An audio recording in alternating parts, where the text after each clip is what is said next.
Hello, welcome to the channel. In this video, we'll be seeing how to ace anatomy. As 2023 batch has their examination in the March and we just have 3 months in our hand to do our best in the anatomy. And I have seen my batchmates and other students also who didn't even know the chapter wise weightage or didn't even know the units weightage, or they didn't had any strategy. So if you are a fresher, or if you are going to repeat your anatomy paper, you just have to make your own strategy. So here I am with that, if you didn't have any. So as we know that anatomy is divided into paper 1 and paper 2, and both will be carrying of 50 marks, but most of the students have doubt in their minds that to pass the examination we need 100 marks. So is it okay that if we get 50 in 1 and 50 in 2, so yes, it's like you can pass like that also, or if you get 60 here and 40 here, that also will be 100, so you will be passing like that also, okay? But we have to try that we score individually at least 50 in each examination, और ऊपर के तो अगर हम जितने marks चाहे हम उतना लाना चाहते हैं, बट एक होता है ना कि average, so that we don't have to go on that KT phase, okay?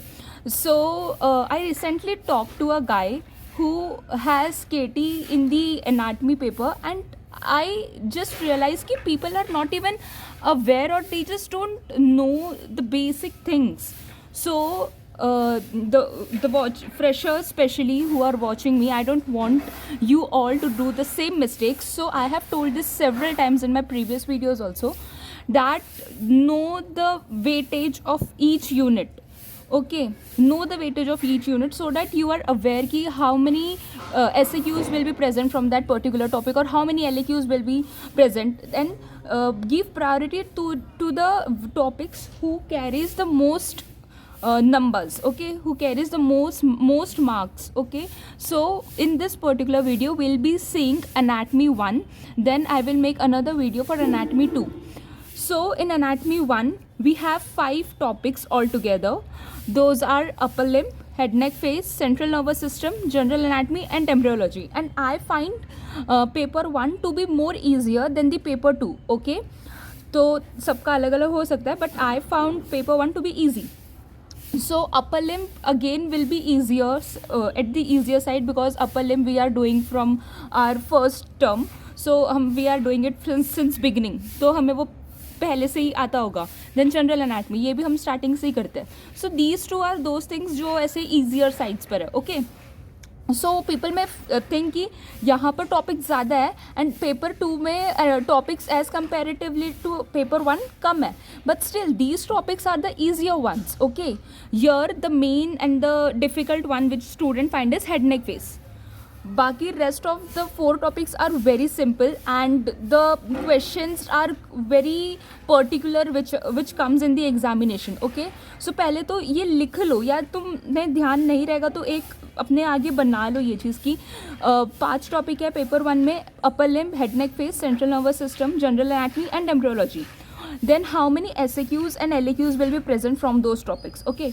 So one LAQ and 1 SAQ and 2 LAQ will be present from upper limb, then 2 SAQ and 2 LAQ will be present from head neck face, and it carries 32 marks.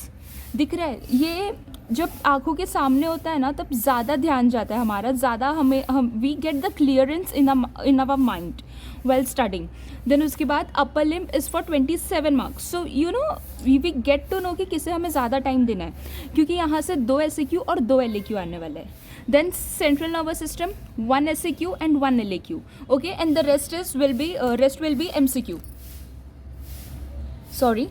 Then in general anatomy and embryology is for 12 marks. There will be no LAQ present from these 2 topics, and 2 SAQs will be present from general anatomy and embryology, okay? And rest are the MCQs. You know what? ऐसे लगने को लग सकता है, okay, we have so many topics to do.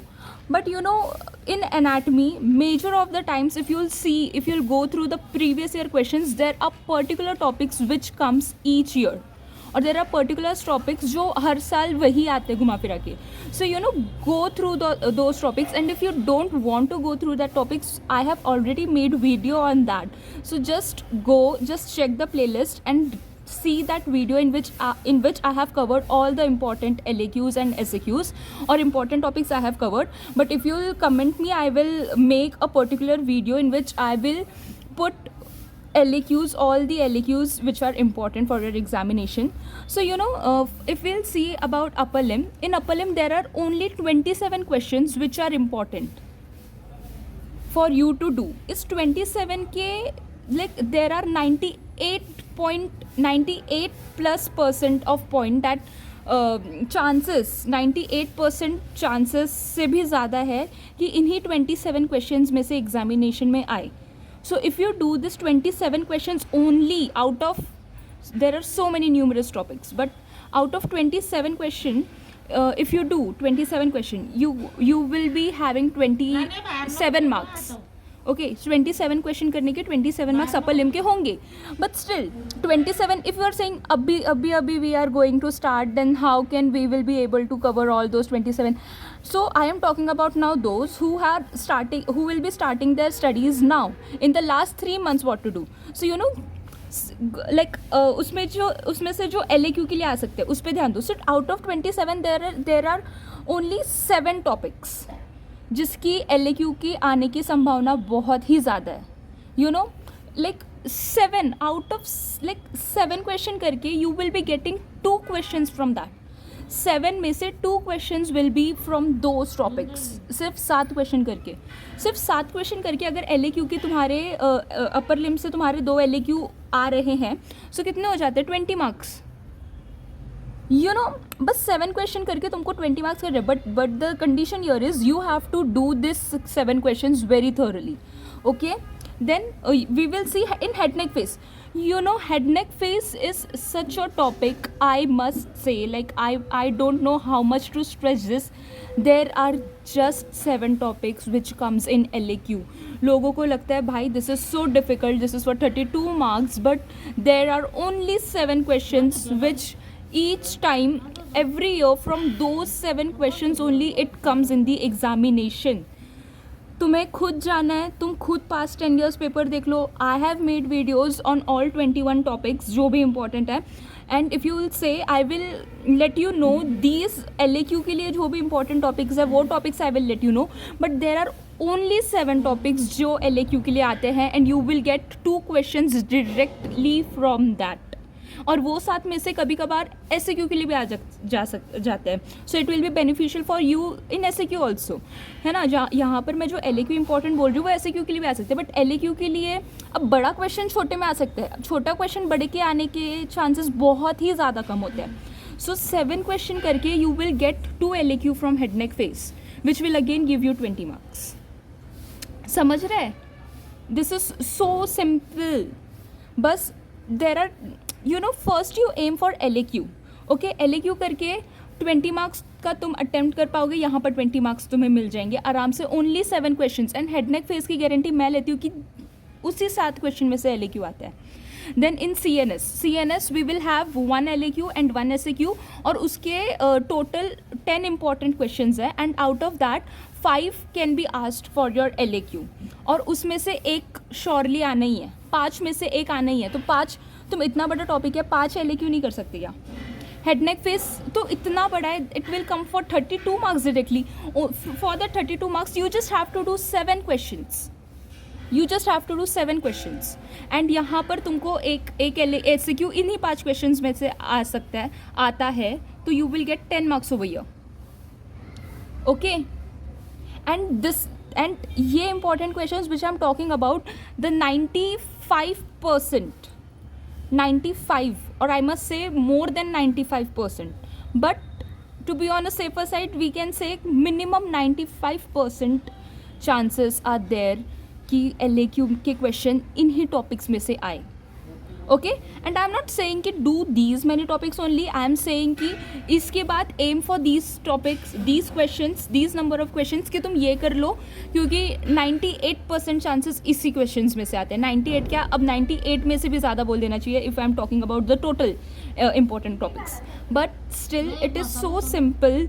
To anatomy is easy, anatomy is really easy, and to crack your university it is more easy. Okay, then general anatomy, मैं बताऊँ general anatomy में 12 marks का general anatomy है, इसमें से कोई LAQ नहीं आएगा, 2 SAQ आएगा. You know there are just 5 topics, only 5 topics. अभी ये 5 क्वेश्चन तुम लिख लो, 2-2 पेज के नोट्स बना लो, 5 में से 2 पक्के आने हैं. Out of 5 2 questions will be there. Okay, so यहाँ के तुम्हारे 10 मार्क्स सिर्फ 5 क्वेश्चंस करने से बन रहे हैं. In embryology there are total only 6 important questions and you will find 2 SAQs. So how much marks? You're also 10 marks. You know बस कितने मैं अगर ये सारों को मिलाऊँ, ओके, अगर मैं ये सारों को मिलाऊँ तो कितने ही होते हैं? 7 14 14 + 5 19 तो मैं सिर्फ इनकी बात कर रही हूँ जिसमें से LAQ आएगा. सिर्फ 19 LAQ की मैं बात कर रही हूँ. अगर सिर्फ 19 LAQ के लिए तुम प्रिपेयर करो, 19 में से 5 है ना, 5 आएगा, एंड 19 में से 5 आएगा, 50 मार्क्स का तुम वहाँ पर अटेम्प्ट कर पाओगे. 50 में से अब 50 तो मिलेगा नहीं, 30 मिलेगा, 35 मिलेगा, 30 मिलेगा, 35 मिलेगा. फिर यहाँ पर है ये 20 मार्क्स, कितने होते हैं? 55 मार्क्स. 55 मार्क्स भी मैं कहाँ बोल रही हूँ? सिर्फ 19 क्वेश्चंस करके, और ये 10 मिला लो, समझ लो ओनली सिर्फ 30 क्वेश्चंस करके तुम्हें मैं पासिंग मार्क्स से ज़्यादा का बता रही हूँ कि पासिंग मार्क्स से ज़्यादा तुम सिर्फ इंपॉर्टेंट क्वेश्चंस करके ला लोगे. बट मैं ये बिल्कुल भी नहीं बोल रही हूँ कि you just have to do these many questions only. No, you have to do each questions, but you have to prioritize more on the important questions. And in the important questions, first you have to do LAQ. अगर अभी तुम शुरू कर रहे हो तो, समझ रहा है? सिर्फ हेड नेक फेस इतना बड़ा टॉपिक है, सिर्फ 7 क्वेश्चंस ही है, और ये मैं एक्सपीरियंस के साथ बता रही हूँ मेरे, कि I have seen people exam के पहले पढ़ के वो ये इम्पॉर्टेंट टॉपिक से they have passed without grace marks. So I am that much confident. ऐसे ही मैं नहीं आके बोल रही हूँ, so I hope it made sense to y'all. And ये इंपॉर्टेंट क्वेश्चंस जो फ्रिक्वेंटली आस्क है, तुम खुद निकाल के देख लो, या I have already made video. Go check the playlist and find I have made video on important questions. Now what you have to do is, तुम्हें सबसे पहले now you can do this like this also. Like अभी तुमने उठा लिया head neck face, okay. अब head neck face उठा लिया, तुम बैठो शांति से उस बुक के साथ, अपने नोट्स के साथ. नहीं है, अगर अभी भी शुरू कर रहे हो, don't worry, it's okay, fine. देख लिया कितने मार्क्स आए. एक मैं बता रही हूँ, ऐसे तुमको सारे ही टॉपिक्स के साथ करना है. एक हेड नेक फेस ले लिया, ठीक है, देख लिया 32 मार्क्स है, उसमें से 2 SAQ आएगा, 2 LAQ आएगा, 2 MCQ आएगा, ठीक है. अब उसमें से 21 टॉपिक्स इंपॉर्टेंट है. You have to go through with all 21 questions. If you will go through with all 21 questions, यहाँ तो मैं सिर्फ 55 बोल रही हूँ. अगर तुम ये सारे इंपॉर्टेंट क्वेश्चंस के साथ जाओगे, 100 में से तुम 100% का अटेम्प्ट कर लोगे. 100 में से 100+ का तुम अटेम्प्ट कर लोगे, समझ रहे हो? which you all have to attempt each and every questions. You cannot afford leaving at least not even 5 marks question. तुम उतना भी नहीं छोड़ सकते हो, तुमको अटेम्प्ट तो सारे ही करना है.